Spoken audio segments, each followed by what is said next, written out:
வணக்கம் மக்களே. எடப்பாடி மகனின் சொகுசு விமானம் அமித்ஷா கையில் சிக்கிய ஆதாரம். ஆட்டத்தை தொடங்கிய பாஜகவை பற்றி இந்த வீடியோவில் ரொம்ப விரிவான ஒரு தொகுப்பாக பார்க்கலாம் வாங்க. இது வரும் நாட்களில் அதிமுக பாஜக இடையே மோதல்கள் அதிகரிக்கும் என்று மூத்த பத்திரிகையாளர் தாமோதரன் பிரகாஷ் தெரிவித்துள்ளார். அமித்ஷா தமிழக சுற்றுப்பயணம் குறித்து மூத்த பத்திரிகையாளர் தாமோதரன் பிரகாஷ் அவர்கள் பிரபல யூடியூப் சேனலுக்கு அளித்த ஒரு நேர்காணலில் கூறியதாவது: தமிழகத்துக்கு வந்திருந்த அமித்ஷா அவர்கள் எடப்பாடி பழனிசாமியை சந்தித்து பேச்சுவார்த்தை நடத்துவார் என்று எதிர்பார்க்கப்பட்டது. ஆனால் சந்திப்பு நடைபெறவில்லை.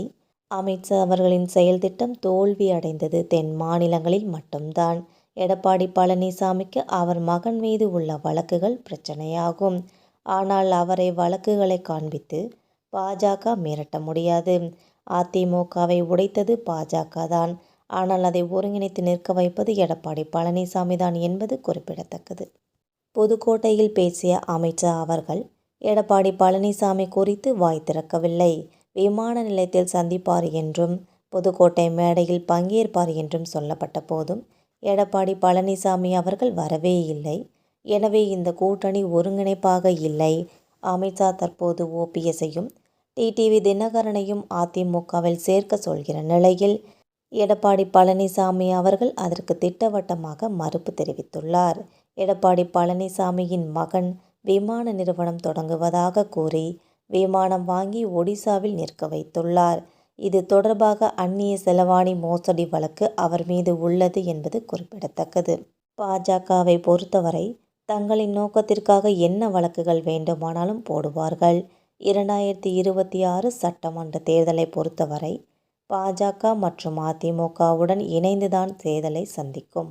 அதனால்தான் புதுக்கோட்டையில் பேசிய அமித்ஷா அவர்கள் 2024 மக்களவைத் தேர்தலில் அதிமுக பாஜக வாங்கிய வாக்குகளை சேர்த்தால் 26 தொகுதிகளில் தாங்கள் வெற்றி பெற்று இருப்போம் என்றும் சொன்னார். அதிமுகவுக்கு விழுந்தது பாஜக எதிர்ப்பு வாக்குகளாகும்.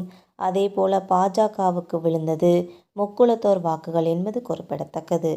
பாஜகவும் சரி விஜயும் சரி பாஜக வாக்குகளை தான் பறிக்க முயற்சிக்கிறார்கள். திராவிட கட்சிகளில் மதசார்பின்மையால் மிகவும் சாஃப்டான கட்சி அதிமுக தான்.